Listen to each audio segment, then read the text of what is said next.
Sud Radio, on parle IMO, les 48 secondes.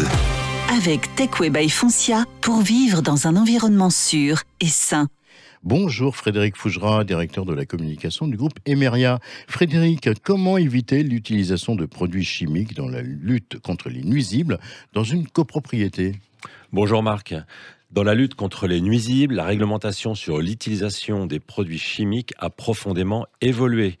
Dans les immeubles, il est désormais interdit d'utiliser certains produits chimiques. Et le dosage en biocides dans les produits autorisés a fortement été revu à la baisse.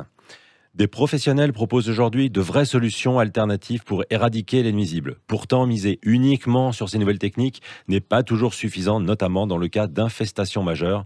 Il faut alors savoir combiner plusieurs méthodes. Comme le précise Christophe Dupont, le directeur général de Techway que j'ai consulté sur cette question, la meilleure façon d'éviter les produits chimiques est de ne pas en avoir besoin. Cela semble être une évidence, mais c'est pourtant le cœur du sujet. Pour lutter contre les rongeurs, par exemple, il faut rendre les bâtiments hermétiques, reboucher les trous dans les caves, poser du grillage ou des balais de porte, par exemple.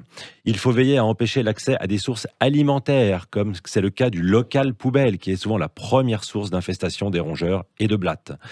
Un nettoyage régulier des immeubles est indispensable pour réduire les infestations ou éviter qu'elles démarrent. Enfin, la détection des intrusions permet de réduire fortement les risques d'infestation en éliminant rapidement les premiers intrus. Voilà Marc, les principales clés pour réduire les infestations de nuisibles et surtout limiter l'utilisation de produits chimiques biocides.